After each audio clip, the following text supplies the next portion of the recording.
Shalom. Kali ini saya ada di kota Jakarta, tepatnya di Bundaran Hotel Indonesia, dan di depan saya ini ada Grand Hyatt. Ini hotel yang relatif baru. Kemudian di sampingnya, ya ini ada Plaza Indonesia. Lalu ini ada Hotel Indonesia Kempinski. Ya. Ini merupakan trademarknya Jakarta sekian tahun yang lalu. Lalu ada bundaran air mancur di sini. Kemudian ini Hotel Mandarin Oriental termasuk cukup lama karena semasa sekitar tahun 80-an awal ya. Ini sudah ada. Tapi tentunya yang lebih lama lagi adalah Tugu Selamat Datang ini dan Hotel Indonesia. Sehingga ketika ini mau dipugar dengan ada hotel-hotel baru, diantaranya ada Grand Indonesia, ada mall di sini ya. Dan kemudian ada Plaza Indonesia yang sebelumnya. Nah, ketika ini mau dipugar, maka Hotel Indonesia ini tetap dipertahankan. Nah, apa yang saya mau ceritakan dari gambar yang saya ambil saat ini, sebenarnya mungkin saya kira tahun 60-an ya. Tahun 60-an ini sudah ada Bundaran HI ini, atau setidaknya plotnya sudah ada. Lalu yang jelas Hotel Indonesia ini sudah ada. Karena saya pernah ke dalam dan saya melihat ada foto dari band terkenal The Bee Gees yang pernah hadir, itu kalau nggak salah tahun 60 sekian. Nah, sementara yang di sekitar ini relatif kosong. Ya, tanah kosong. Lalu ini Wisma Nusantara juga sempat ada dulu kalau nggak salah 30 lantai. Kalau nggak salah disebut sampai gedung tertinggi waktu itu ya. Lalu ada Hotel Pullman sekarang, tapi dulu namanya Hotel Presiden. Juga pernah Hotel Pullman. Lalu di belakang sana ada Sarina. Itu department store pertama di Indonesia yang memakai lift dan juga memakai tangga berjalan, eskalator. Nah, ketika ini berubah semua, yang tetap dipertahankan adalah Bundaran HI ini dan Hotel Indonesia. Ya. Jadi walaupun di dalamnya itu diperbarui jadi lebih bagus, tetapi di luarnya tetap dipertahankan. Dan semua pembangunan tuh diarahkan mengikuti blueprint yang sudah ada. Nah, apa yang saya mau ceritakan dari hal ini? Kita tahu bahwa di Alkitab Tuhan itu punya rencana yang indah buat kita masing-masing. Dia punya blueprint buat kita. Lalu dalam hidup kita mungkin ada hal-hal yang berubah, seperti yang ada di sekitar tempat ini. Dulu yang disebut Plaza Indonesia ini, atau yang ada Hotel Grand Hyatt, dulunya itu ada hotel. Kalau nggak salah Asoka Hotel ya, saya lupa ya. Lalu di belakang Hotel Indonesia ini juga ada, di belakang Grand Indonesia ini, dulu ada hotel-hotel kecil juga. Nah, ketika ini mau diubah menjadi Grand Hyatt, menjadi Plaza Indonesia, maka yang dilakukan adalah, saya ingat karena kalau saya naik bus lewat tempat ini ditutup cukup lama ya, diberi pagar seng. Dan pada masa itu ya nggak kayak sekarang. Kalau sekarang kalau mau bangun rumah, bangun gedung, maka pagarnya cukup bagus untuk menutupi pembangunan yang sudah dilakukan. Tapi pada masa itu nggak terlalu bagus pagarnya. Nah, kita nggak bisa lihat ke dalam, tapi kalau kita naik bus, dan juga dulu ada bus tingkat, kita bisa lihat kira-kira yang sedang dikerjakan itu apa. Pada waktu dikerjakan, itu bagian pondasinya dibongkar sama sekali. Ya, hotelnya dihancurkan, kemudian dibongkar habis, karena hotel yang lama itu tidak terlalu tinggi dibanding Grand Hyatt ini. Jadi kalau mau bangun hotel yang lebih tinggi, tentunya pondasinya mesti dibenahi. Ya, nah, beda kalau yang Hotel Indonesia, karena ini memang dipertahankan untuk tetap ada. Tetapi di sekitarnya, misalnya ini Grand Indonesia, ya, ini perlu dibongkar lagi, ya. Dia punya pondasinya digali lebih dalam lagi, dan begitulah juga kehidupan rohani kita. Mungkin tanpa sadar dalam hidup kita punya plan, kita punya rencana. Rencana-rencana tersebut sebenarnya kecil dibandingkan rencana Tuhan yang besar buat kita. Memang ada benang merah, ada hal-hal yang Tuhan tetapkan buat kita yang tetap dipertahankan karena memang itu rencana Dia. seperti adanya Tugu Selamat Datang dan juga Hotel Indonesia ini. Tetapi di sekitarnya ini bisa dibongkar ya, karena dulu ini nggak ada. Ini cuma ada hotel kecil yang tadi saya bilang kalau tidak salah Asoka Hotel, dan itu dibongkar. Tidak cukup dibongkar, dirubuhkan, tapi pondasinya mesti digali lebih dalam karena di sini juga ada parkir basement yang cukup besar ya. Jadi mesti dirombak total. Hal yang sama dalam kehidupan rohani kita, ketika Tuhan mau menyiapkan kita untuk perkara-perkara besar di depan, maka kadang-kadang ada pondasi yang mesti dibongkar karena itu tidak mampu untuk menopang rencana Tuhan bagi kita di masa yang akan datang. Jadi seperti Grand Hyatt ini sebelum dibangun, ya pondasi bekas Asoka Hotel atau hotel apapun yang ada sebelumnya di sini dibongkar habis. Ya, kalau nggak salah di sebelah ini saya masih ingat, kalau tidak salah ada gedung pertemuan Advent ya, kemudian dijual, dan di situ kalau nggak salah ada duta besar Jepang juga. Jadi poinnya adalah kita percaya bahwa Tuhan kita adalah Tuhan yang mengasihi kita.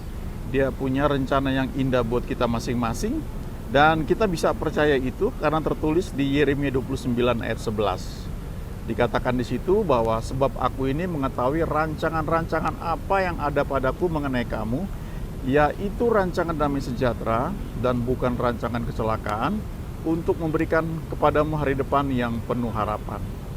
Nah, di bawah Hotel Indonesia ini ya, di bawah jalan ini ada jaringan MRT yang pembangunannya juga butuh waktu lama. Kebetulan seorang teman saya, adik kelas di jurusan itu, menjadi salah satu orang penting ya pembangunan MRT tersebut. Jadi ketika dibangun saya dapat kesempatan untuk bisa melihat ya berjalan terowongannya itu. Keretanya belum ada, MRT-nya belum dipasang, tapi terowongannya sudah ada. Dan kami jalan dari tempat di kantornya di sini, di Wisma Nusantara ini kalau nggak salah, kemudian kami turun ya, lalu kami jalan dan lalu nembusnya sampai di Duku Atas ya. Nah teman saya itu cerita bagaimana ketika dibangun ada banyak kabel berseliweran di bawah dan mereka harus memetakan, mereka harus bertanya ini milik siapa. Kadang-kadang ada yang nggak tahu dan mereka nggak merasa memiliki jaringan kabel di sana, sehingga ketika dibongkar, diputus, dan baru mereka menjerit baru kemudian dibenahi. Jadi dalam hidup kita kadang-kadang begitu juga ya, kalau mau dibangun sesuatu maka dibongkar yang lama, kadang-kadang itu tidak enak, tidak nyaman ya. Tapi hari ini kalau yang ke Jakarta menikmati MRT, dan juga sekarang sudah ada LRT yang ke Cibubur dan juga ke Bekasi, kita tahu betapa nikmat sekali, nyaman sekali ya.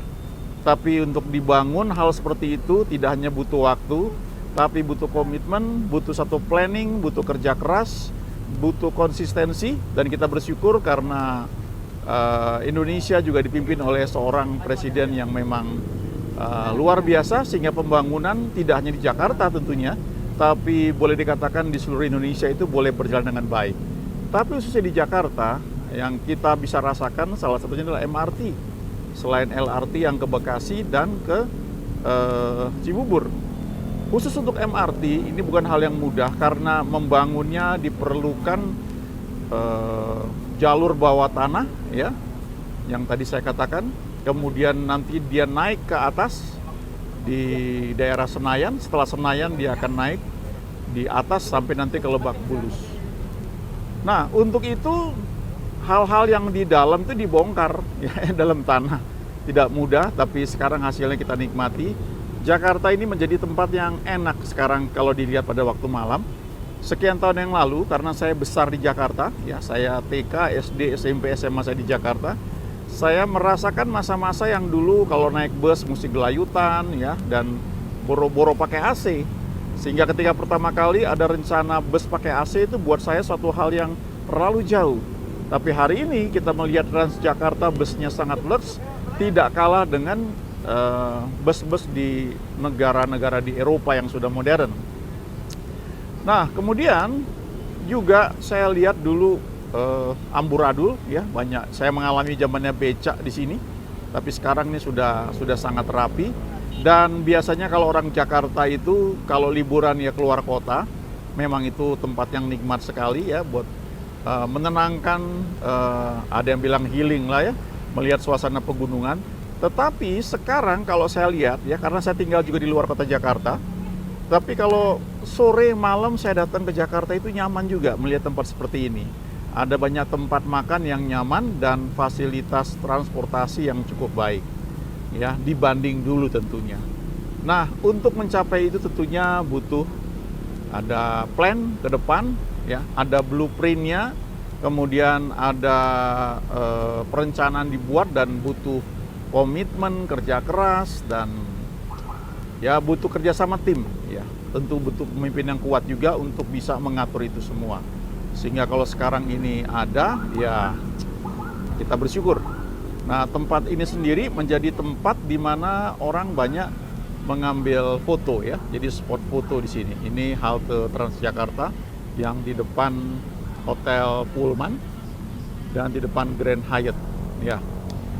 Nah, saya tadi sambil berjalan saya berpikir ya, apa sih yang bisa saya sampaikan kalau saya melihat hal seperti ini.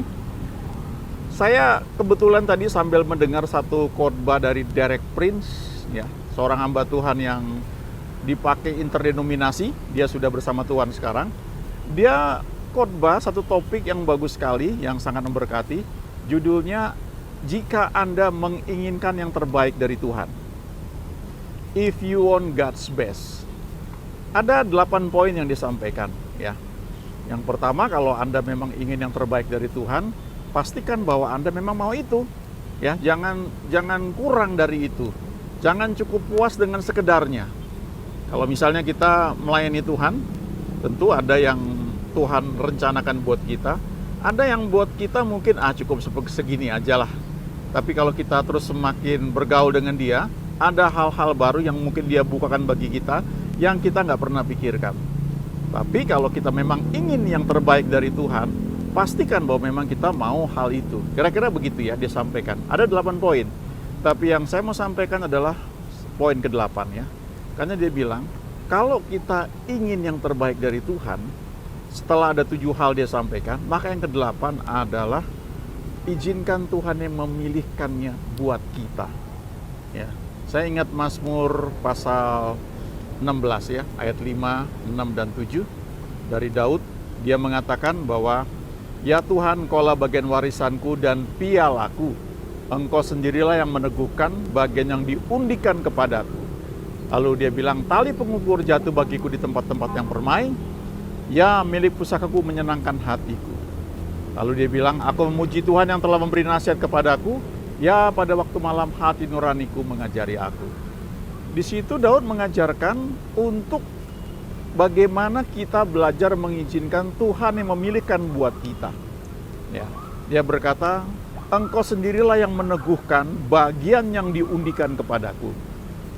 Kalau kita ingat sejarah Daud, cerita Daud, itu kalau kita pelajari, waktu Saul sudah menyimpang dari Tuhan, maka Samuel berkata, Tuhan sudah menolak engkau dan Tuhan sudah memilih satu orang yang berkenan kepadanya. Tapi orang itu, yang belakangan kita tahu namanya Daud, ternyata belum lahir. Masih 8 tahun kemudian ya, baru dia lahir. Nah, itu butuh waktu sedikit untuk menunjukkan angka-angkanya. Tapi memang Daud itu sudah dipilih Tuhan, setidaknya ketika Samuel mengatakan hal itu 8 tahun sebelum dia lahir. Nah, kemudian ketika akhirnya Daud diurapi, ketika dia masih belasan tahun, ya masih remaja, nah sudah jelas dikatakan bahwa sejak saat itu Roh Tuhan berkuasa atas Daud. Tapi kita tahu ada belasan tahun yang dia lalui sebelum akhirnya pada usia 30 tahun dia menjadi raja atas Israel, ya. Dan tidak hanya sebagai seorang raja, tapi juga dia dikenal sebagai orang yang berkenan kepada Tuhan. Nah, itu luar biasa. Karena di Perjanjian Lama, ya, selain Daud, cuma Henok yang disebut berkenan kepada Tuhan. Tapi kemudian di Perjanjian Baru ada Yesus tentunya ya. Dan tentunya kita yang hidup dalam tuntunannya, kita hidup dalam perkenanannya. Nah, ada masa-masa Daud itu seperti meragukan mungkin apakah benar Tuhan pilih dia untuk jadi raja, karena ada masa-masa sulit yang dia alami. Tetapi dia tuliskan dalam Mazmur 16 ayat 5, 6 dan 7 tadi, ya, di ayat 6 khususnya dia berkata, "Ya Tuhan, Engkaulah yang meneguhkan bagian yang diundikan kepadaku." Lalu dia bilang, "Tali pengukur jatuh bagiku di tempat-tempat yang permai, ya milik pusakaku menyenangkan hatiku." Jadi ini salah satu hal sikap yang Daud miliki, yaitu mempercayakan hidupnya kepada Tuhan, ya. Dan biarlah itu menjadi satu hal yang selalu kita renungkan setiap saat. Jadi memang kalau kita lihat bangunan ini, ya, Grand Hyatt Plaza Indonesia memang keren. Tapi untuk ini bisa ada, maka lahan yang sama yang sekarang ditempati oleh Grand Hyatt dan juga Plaza Indonesia, itu sekian tahun sebelumnya ditempati oleh satu hotel yang lebih kecil, yang kalau nggak salah namanya Asoka Hotel.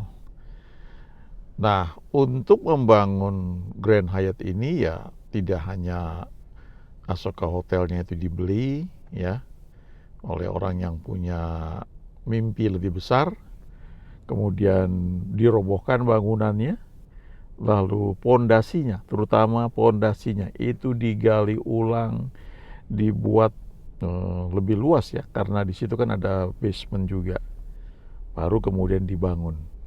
Nah, butuh waktu membangun suatu bangunan yang cukup lama itu adalah pondasinya, karena apalagi kalau bangunan tinggi, ya, kalau pakai tiang pancang itu dipukul, ada hitungannya sampai ketemu tanah keras, ada tes tanahnya juga, ya, kedalaman berapa, kemudian ketika ditanamkan tiang pancang itu jauh dari menarik lah, ya, untuk melihat pembangunan pondasi itu, ya, kotor, ya, segala macam. Tapi di situ justru kekuatan bangunan itu ada di situ. Bagaimana merancang bangunannya kalau ada gempa, kalaupun dia goyang, ya, dia tidak runtuh. Ada berbagai hitungan dan peraturan yang harus dipenuhi.